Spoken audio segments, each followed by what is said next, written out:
এর জন্য আমার রাজপথে থাকা প্রয়োজন, ছাত্র জনতার কাতারে থাকা প্রয়োজন। অন্তর্বর্তী সরকারের তথ্য ও সম্প্রচার মন্ত্রণালয় এবং ডাক, টেলিযোগাযোগ ও তথ্য প্রযুক্তি মন্ত্রণালয়ের উপদেষ্টা পদ থেকে পদত্যাগ করেছেন মোহাম্মদ নাহিদ ইসলাম। মঙ্গলবার 25শে ফেব্রুয়ারি দুপুরের পর রাষ্ট্রীয় অতিথি ভবন যমুনায় গিয়ে তিনি প্রধান উপদেষ্টা ডক্টর মোহাম্মদ ইউনূসের কাছে পদত্যাগপত্র জমা দিয়েছেন।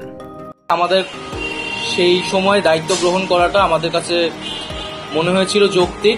তবে নাহিদ ইসলামের পদত্যাগের পর এখন এই দুই মন্ত্রণালয়ের, বিশেষ করে তথ্য ও সম্প্রচার মন্ত্রণালয়ের দায়িত্ব কে আসছে তা নিয়ে আলোচনা শুরু হয়েছে। সাধারণ উপদেষ্টার পদ শূন্য হলে তাৎক্ষণিকভাবে সেসব মন্ত্রণালয়ের দায়িত্ব প্রধান উপদেষ্টার কাছে ন্যস্ত হয়, তিনি উপদেষ্টার দপ্তর বন্টন করেন।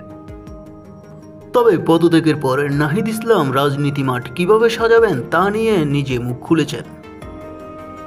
আমার যে গণ অভ্যুত্থানে যে ছাত্র জনতা অংশগ্রহণ করেছে সেই শক্তিকে সংহত করতে আমি মনে করেছি যে আমার সরকারের থেকে, আমার সরকারের বাইরে রাজপথে আমার ভূমিকা বেশি হবে এবং আমার বাইরে যারা আমাদের সহযোদ্ধা রয়েছেন তারাও এটি চান এবং সেই প্রেক্ষিতে আমি মূলত আজকে পদত্যাগপত্র জমা দিয়েছি।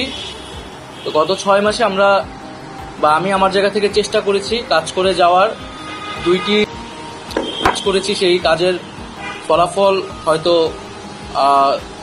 সামনে জনগণ পাবে।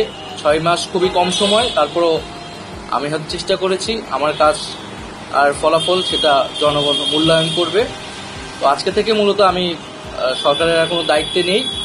হ্যাঁ, নতুন যে রাজনৈতিক শক্তি এবং দল গঠন হচ্ছে আমি সেখানে অংশগ্রহণ করতে আমার অভিপ্রায় আছে এবং জনগণের সাথে মিশে আবারও জনগণকে ঐক্যবদ্ধ করা এবং আমাদের যে গণ অভ্যুত্থান এর যে প্রতিশ্রুতি সেটা বাস্তবায়নে মাঠে থেকে কাজ করার।